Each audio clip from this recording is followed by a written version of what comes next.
you ever wondered what having a female serial killer in your area is like? Well, it's been noticed that women have often been pushed out of the spotlight throughout history. They're seen as codependent, emotion-driven human beings in almost every aspect of life. Female killers have historically been underrepresented in crime. Some even eliminate the possibility of female involvement, and with this being said, let's get started with today's story, covering an unconventional yet compelling Mexican female criminal named Juana Barraza. She's also known as the old lady killer who manipulated the authorities for being a woman. So if you're interested, stay tuned, because in this video, we will present you with Juana's evolving from a simple human into one of the most wanted criminals in Mexico. Juana Dayanara Barraza was born on December 27, 1957, in the rural town of Epazoyajan, Mexico. Juana was the daughter of Justa Samperio and Trinidad Barraza. Trinidad was a police officer, and Justa was an alcoholic prostitute. The two had an open relationship for 5 years until Justa became pregnant with Juana. 3 months after Juana was born, Justa decided to leave Trinidad to live as a lover at Refugio Samperio. Refugio was a married man whom the woman met at one of the points where she worked. He was the only father figure known to Juana throughout her childhood. As a child, Juana never learned to read or write, and her relationship with her mother was horrible. They hardly spoke to each other, and at the same time, there wasn't a day that Juana was not beaten by her mother. The stepfather, Refugio, also did not care much about what the woman did or did not do with their daughter. So, Juana turned 12, and Justa gave her own daughter to a man named Jose Lugo in exchange for 3 beers. For the next 5 years, Jose kept the girl locked up at home as a personal servant while he abused and assaulted her. Juana got pregnant twice. In the first pregnancy, the baby did not survive. Juana was only 13 years old. In her second pregnancy, Juana, who was already 16 years old, managed to give birth to a boy. It was then that Juana's uncle found her and rescued her. It turns out that Juana's mother lied to the family, saying that her daughter had voluntarily run away with Jose. Years later, Juana would explain that her hatred towards older women was caused by everything her mother had put her through. In 1980, Juana's mother died, and she was free to leave and live in the capital. Juana started living alone in Mexico City and had many financial difficulties. Because of this, she did all kinds of work. She started doing housework and odd jobs during the week until she discovered professional wrestling. And then her weekends got busy too. It's believed that she found in the wrestling a way to channel all the fickle anger inside her, and that apparently she didn't know where it came from. From 1980 to 1990, with a robust and muscular build, Juana went from a student to an aspiring professional, joining the panel of fighters at Lucha Libre Center in Mexico City. Wrestling, known for people wearing masks and colorful and extravagant clothes, gave the woman the name of the Lady of Silence. That's because Juana has always been shy and quiet, both in the ring and outside of it. The fight would earn her 300 to 500 pesos per fight, which is about $30 to $45, which was already more than she earned all week. But in addition to earning good money, it seemed that Juana really liked that universe of fights. Even when she injured her back, she was at the age of 35 and could no longer fight. She stayed close to the ring, only selling popcorn to spectators this time. Amidst the shows and work, Juana had several partners, but all of them were abusive alcoholics. She had 4 children in total by different men, and despite apparently having a good relationship with them, Juana's misfortune continued to follow her. Her youngest son died very young after being attacked by assailants who beat him to death. Her second daughter got married and left home. Juana was left with the other 2 children, a 13-year-old boy and an 11-year-old girl. And despite the spite, she prided herself on giving them the slightest love that her mother never gave her. After being forced to stop fighting, Juana started to commit shoplifting, which quickly evolved into residential burglaries. So in 1996, together with her friend Araceli Martinez, they started dressing up as nurses to gain access to older people's homes and rob them. But Juana didn't imagine that her friend would betray her. Araceli was in a relationship with a corrupt police officer named Moises Flores. They planned to extort 12,000 pesos from Juana in exchange for not arresting her during a robbery, in which she was overtaken by the two. After that, Juana's financial situation worsened even more when in the early 2000s she had to stop working on the weekends and wrestling. She was in an alarming situation, not knowing where to go or what to do.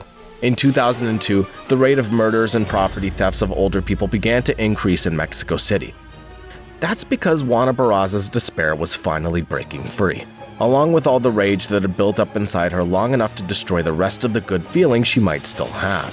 Despite the financial difficulty she was experiencing, many believe that the murders were not motivated by money.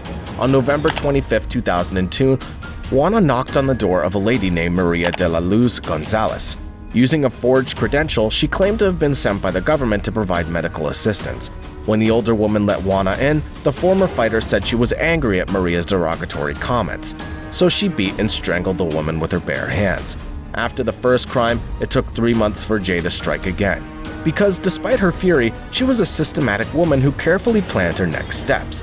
Juana was able to acquire a list of women who were on a government medical assistance program.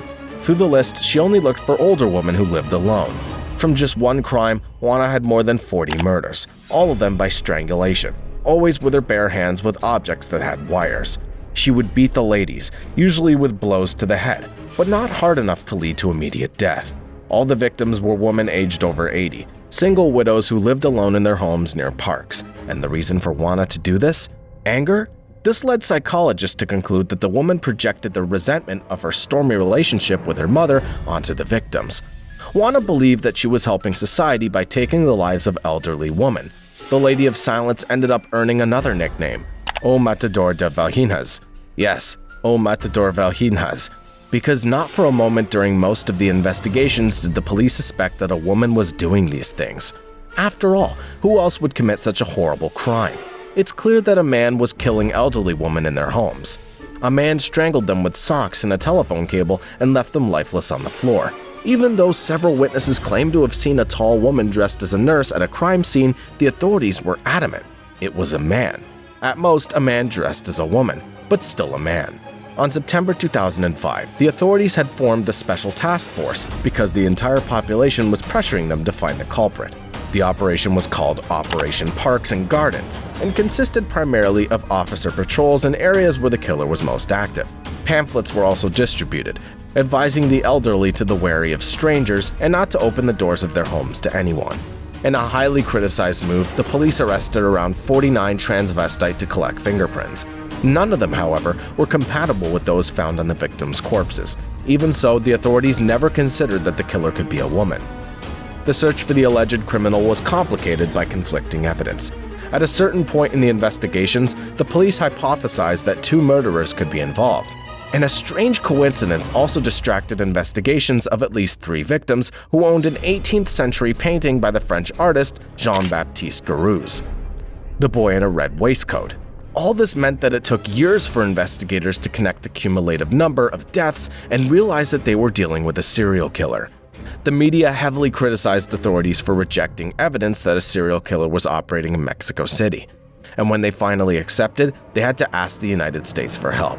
The United States already had a quota of serial killers, and several studies were done on the subject. With this information, the Mexican authorities were able to create a profile of the killer. They now knew they were looking for someone middle-aged, charismatic, psychopathic, incredibly smart, strong, and definitely male. Someone like Ted Bundy, for example. They couldn't be further from the truth. The crimes lasted until January 25, 2006, when a man saw the killer leaving the crime scene. The man was returning home when he saw a wide-open door to his neighbor's apartment and a tall woman running out. He decided to go inside and have a look inside the apartment when he witnessed a horrible sight. The apartment's owner had been murdered, strangled, and left on the floor. Juana Barraza had entered the house of Ana Maria de los Reyes with the excuse of asking for a glass of water. Once inside, she took a stethoscope that happened to be on the table in the living room and used it to strangle the elderly woman. Then he took several of the woman's belongings and ran from the crime scene. Fortunately, the police were close by and were able to pursue the killer quickly. When they caught up with the criminal, they discovered it was a tall, muscular woman, not a man. It was a 48-year-old professional wrestler, Juana Barraza. Finally, the woman was arrested after more than 4 years of terror. In the plastic bag she was carrying, authorities found a stethoscope, a list of seniors enrolled in the government program, and other items she stole from the victim. Discovering that the old lady killer was a lady completely changed the narrative. Investigators were trying to explain how a woman could commit such gruesome murders. They even called in a neurologist who studied Juana and found out she had a slight frontal lobe disorder. a common trait in serial killers, and that she appeared to have no remorse for her actions. Juana was tried in the spring of 2008, and the prosecution claimed that she was responsible for around 40 deaths. Juana Barraza admitted to only one murder and said the reason was her anger towards her mothers. On March 31st, she was found guilty of 16 counts of murder and 12 burglaries. This is because the police didn't have conclusive evidence of the other crimes. Upon hearing her verdict of 759 years in prison plus a fine of 2,086 days of minimum wage, Juana said, "May God forgive you and don't forget me." This was the longest sentence ever given to a murderer in all of Mexico. She now makes and sells tacos in the prison yard on Mondays and Wednesdays. Unlike other serial killers, Juana never gave any interviews about her crimes, and, like the silent lady in wrestling, she remained silent for years. Her name resurfaced in 2015 when she married another inmate, a dangerous man who courted her for a long time through letters. The relationship didn't work out. During their year-long marriage, they only saw each other 3 times, for a total of 40 minutes. Juana Barraza filed for divorce, and she laughs when she thinks about it today. Thanks for staying here. If you like this video, leave a like and subscribe to the channel, and turn on the notification bell and continue watching other videos.